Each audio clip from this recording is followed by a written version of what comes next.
तो एक बार फिर आप सभी लोगों का स्वागत है अब आपकी बारी में, जहां आप सुनते हैं डर से भरी सच्ची डरावनी कहानियां। तो आज की यह कहानी हमारे एक सब्सक्राइबर ने भेजी है, जिनका नाम है विकल्प तिवारी, जो उत्तर प्रदेश के रहने वाले हैं। वो बताते हैं कि यह कहानी अक्सर मैं अपने गांव में सुनते आया हूं। तो चलिए सुनते हैं आज की यह कहानी। यह कहानी आज से लगभग 40 साल पहले की है। यह कहानी उत्तर प्रदेश के एक छोटे से गांव दौलतपुर की है। यह कहानी बुद्धा काका की है। उस समय बुद्धा काका की उम्र लगभग 27 या 28 साल रही होगी। बुद्धा काका की शादी होने जा रही थी। हमारे यहाँ शादी से पहले शरीर पर हल्दी लगाया जाता है। हल्दी के दूसरे दिन जब बुद्धा काका को सोच लगी तो वह अपने एक दोस्त के साथ खेतों की ओर चले गए। उस समय सोच आदि के लिए लोग गांव से बाहर ही जाते थे। उनके शरीर पर हल्दी लगी हुई थी तो वह अपने दोस्त को साथ ले गए थे। गांव से थोड़ी ही दूर खेतों में एक मंदिर था और मंदिर के पास एक कुआं था। उन्होंने कुएं से पानी लिया और खेतों में फ्रेश होने के लिए चले गए। खेतों में थोड़ी ही दूर पर एक कटीली झाड़ियों वाला पेड़ था। कई लोगों ने सुना था कि उस पेड़ पर भूत रहते हैं।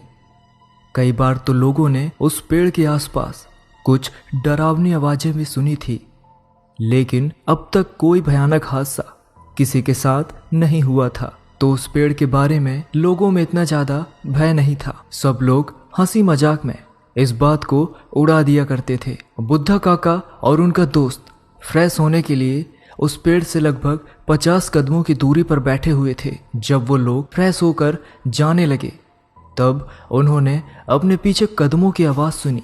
बुद्धा काका को डर लगने लगा, क्योंकि उनके शरीर पर हल्दी लगी हुई थी और ऐसे समय पर भूत प्रेतों का ज्यादा खतरा रहता है।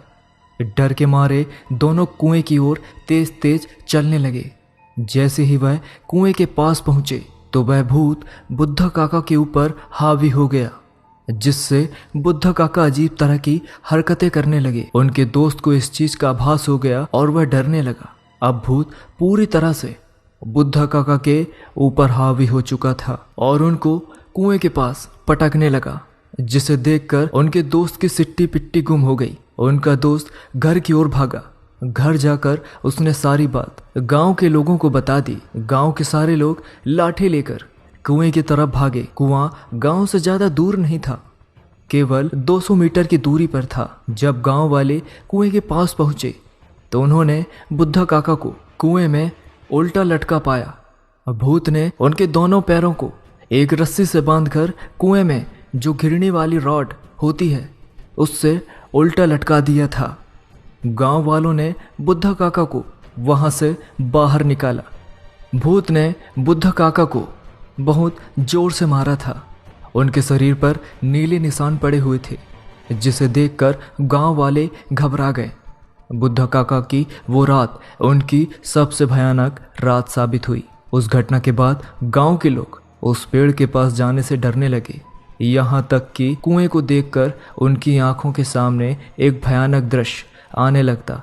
यहाँ तक कि जिस खेत में वह पेड़ खड़ा था, जब उस खेत में फसल कटने की बारी आती तो 2 या 3 लोग मिलकर एक साथ फसल काटने जाते थे। जब कई साल गुजर गए तो वह भूत वहां से आने जाने वाले लोगों को दोबारा से परेशान करने लगा। कहीं किसी के साथ कोई अप्रिय घटना न हो जाए, इस बात को ध्यान में रखकर गांव के लोगों ने उस पेड़ को काटने के बारे में सोचा। लेकिन इस तरह से उस भूत को मुक्ति नहीं मिलने वाली थी। तो गांव के लोगों ने मिलकर उस भूत की आत्मा की शांति के लिए यज्ञ करवाया और उस पेड़ को कटवा दिया, जिससे कि भूत का उस पेड़ के प्रति लगाव हमेशा के लिए समाप्त हो जाए और उसे मुक्ति मिल जाए।